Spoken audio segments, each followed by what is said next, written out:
नमस्कार, आप देख रहे हैं एमएनएस न्यूज नेटवर्क। मैं हूं आप सत खुशी। आई देखते हैं कुछ खास खबरें। अश्लील कंटेंट तस्कर का खतरा, बच्चों का ऑनलाइन प्लेटफॉर्म इस्तेमाल करना कितना सुरक्षित, चौंका देगी ये रिपोर्ट। आइए देखते हैं क्या है पूरा मामला। परिवार के किसी भी सदस्य का सेल फोन या लैपटॉप लेकर छोटे छोटे बच्चे उस पर इंटरनेट का इस्तेमाल करना शुरू कर देते हैं। कुछ घरों में कम उम्र से ही बच्चों को इस्तेमाल मोबाइल दिया जाता है। ऐसे में यह जरूरी है जानना कि लोगों को इस बात का ख्याल रखें कि बच्चे ऑनलाइन यौन उत्पीड़न का भी शिकार ना हो जाए। ज्यादातर बदलते जमाने में टेक्नोलॉजी का दखल इतना ज्यादा बढ़ गया है कि छोटे छोटे बच्चे भी इंटरनेट का बढ़ चढ़कर इस्तेमाल करने लगे हैं। मासूम बच्चों की इंटरनेट एक्टिविटीज बढ़ाने में अब एक नया खतरा सामने आने लगा है। कुछ लोग अपराध को अंजाम देने की नियत से भी इंटरनेट पर सक्रिय रहने लगे हैं। ऐसे में लोगों के सामने अब ये चुनौती आ गई है कि बच्चों को इस तरह से अपराधियों से कैसे बचाया जाए। इस पर हाल ही में एक रिसर्च रिपोर्ट में सामने आई है जो चौंकाने वाली है। सर्वे में 424 माता पिता भाग लिया था। इसमें से 33% ने कबूल किया है कि ऑनलाइन सर्फिंग करते समय अजनबी ने उनके बच्चों का कॉन्ट्रैक्ट करने की कोशिश की और इन लोगों ने दोस्ती करने के साथ साथ बच्चों को उनके निजी और परिवार की जानकारी भी मांगी। इतना ही नहीं, अनजान लोगों ने बच्चों को सेक्स से संबंधित जानकारी भी दी।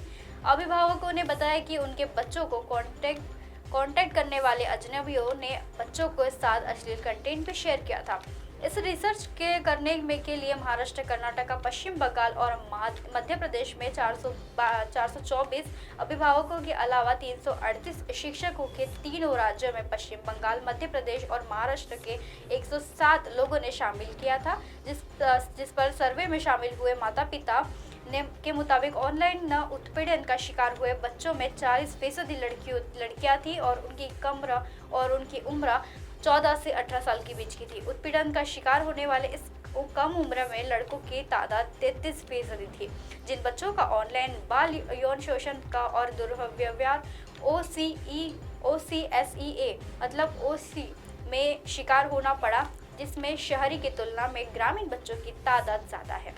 सर्व चाइल्ड राइट्स एंड यू मतलब CRY और पटना की Chanakya national law university CNLU के संयुक्त रूप से आयोजित किया गया था, जहां पर सर्वे में माता पिता को पूछा गया था कि अगर उनके बच्चे को ऑनलाइन यौन उत्पीड़न का सामना करना पड़े तो वह क्या करेंगे। सिर्फ 30% माता पिता ने कहा कि वह पुलिस स्टेशन जाकर शिकायत दर्ज कराएंगे, जबकि 70% लोगों ने पुलिस स्टेशन जाने की बात को खारिज कर दिया। सर्वे में एक चौंकाने वाली बात सामने आई है कि सर्वे में शामिल हुए माता पिता में सिर्फ 16% को ही बच्चों के साथ यौन उत्पीड़न होने पर जाने वाली कानून मदद की जानकारी थी। यौन उत्पीड़न का शिकार होने वाले बच्चों में 2 संकेत सबसे ज्यादा देखे गए। ऐसे बच्चों में 26% बिना किसी कारण के लगातार स्कूल में अनुपस्थित रहते थे और कुछ मामलों में देखा गया था कि पीड़ित बच्चों में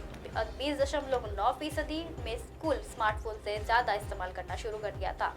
शोध में यह भी सामने आ रहा है कि भारत में बच्चों की तस्करी के लिए भी इंटरनेट का इस्तेमाल किया जा रहा है, जहां पर अपराधी इसके लिए ज्यादातर बेहद कम उम्र के बच्चों को ही निशाना बनाते हैं। CRY के डेवलपमेंट स्पोर्ट्स डायरेक्टर सोहा मेयोत्रा ने भी इस घटनाओं के बारे में और बने प्रावधानों के लिए फिर से मूल्यांकन करने की जरूरत बताई है। ऐसी खबरें फिर लेकर आएंगे इसी समय इसी जगह। तब तक के लिए देखते रहिए MNS न्यूज नेटवर्क। नमस्कार।